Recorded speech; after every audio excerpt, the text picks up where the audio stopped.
Yacine Donc, ça peut Diallo, être ajusté au fur et à mesure. Oui, non, parce que je m'en voudrais si je ne pose pas cette question, puisqu'on est sur la question des mines.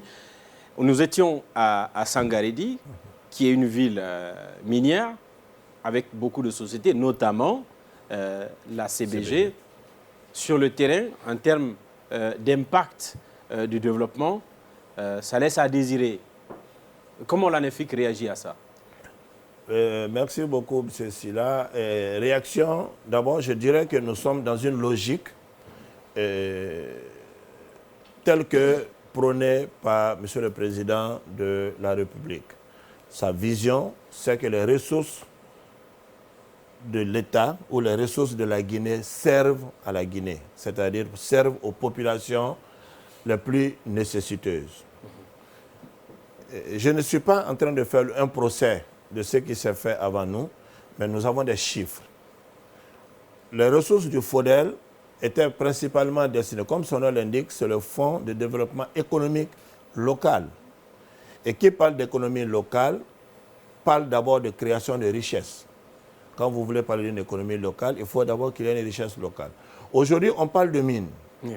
Vous et moi, aujourd'hui, nous sommes en train de voir nos mines en train d'être exploitées. Dans 40 ans, dans 50 ans, puisque les mines sont des ressources épuisables. Bien sûr. On n'aura plus la capacité de voir à Bofa et à Bokeh ce que nous sommes en train de voir en termes de surface bauxitique, si je peux m'exprimer ainsi. Oui. Pour éviter cela, dans 40 ans, dans 50 ans, le FODEL a été créé. Et le FODEL, différemment du FNDL, c'est des ressources qui sont indexées sur le chiffre d'affaires des compagnies minières en phase d'exploitation. C'est différent du FNDL. Donc, c'est les compagnies qui exploitent les mines d'une collectivité donnée qui ont obligation de prélever entre 0,5% et 1% de leur chiffre d'affaires pour contribuer au développement local de la collectivité impactée par l'exploitation minière. Oui.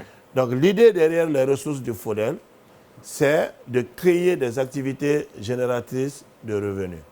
Mais à notre prise de fonction, lorsque nous avons fait l'état des lieux, bien sûr en relation avec les services du ministère de l'Administration du Territoire et de la Décentralisation et du ministère des Mines et de la Géologie, une mission conjointe a été faite sur le terrain à 2 reprises pour faire l'état des lieux.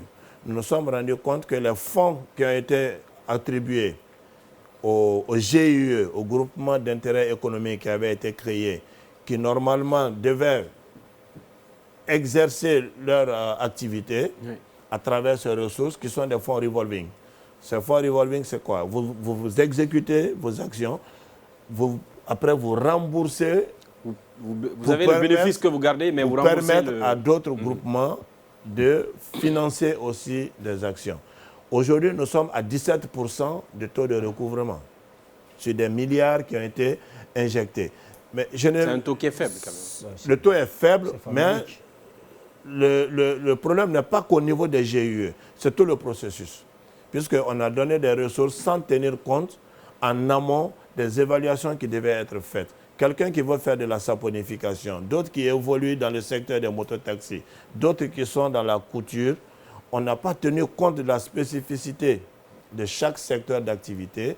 On a dit, puisque vous êtes des jeunes, vous êtes des femmes, on donne à chacun 50 millions. Sur quelle base il n'y a eu aucune évaluation. C'était pas défini. Yacine Diallo, je suis malheureusement pris par le temps. Je te laisse la parole pour quelques minutes. Alors, je lui pose une question puisqu'on parle de collectivité. On a quand même entendu parler de détournement au niveau de certaines communes. Et il y a même eu l'installation de délégations spéciales, puisque pour la plupart, vous financez ces collectivités-là, vous financez les projets, donc vous injectez l'argent du contribuable là-dedans. La question que je veux poser, c'est quelle est votre part de responsabilité là-dedans? Et quand vous donnez l'argent, quel est le mécanisme que vous avez mis en place pour vérifier si cet argent est utilisé à bon escient? Merci beaucoup. Je voudrais peut-être qu'on revienne sur un certain nombre d'actions à mener sur le terrain. L'ANAFIC ne peut pas se substituer à un organe de contrôle. L'État a mis en place des institutions spécialisées qui ont pour mandat régalien, d'aucuns, comme nous, pour le financement des collectivités, d'autres pour le contrôle, notamment l'inspection générale des finances, l'inspection générale d'État et la Cour des comptes. Voilà les institutions de contrôle de l'État. Les communes épinglées. Pour aller vite, parce qu'il faut que je donne la parole à mon public. Les communes épinglées, il y a eu des inspections qui ont été menées dans ces collectivités pour voir leur gestion.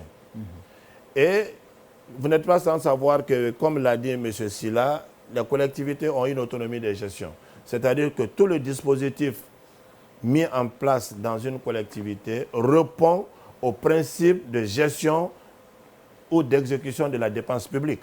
Il y a un ordonnateur, il y a un payeur. L'ordonnateur, c'est le maire, qui est le président du bureau exécutif de la commune, et le comptable public, c'est le receveur communal.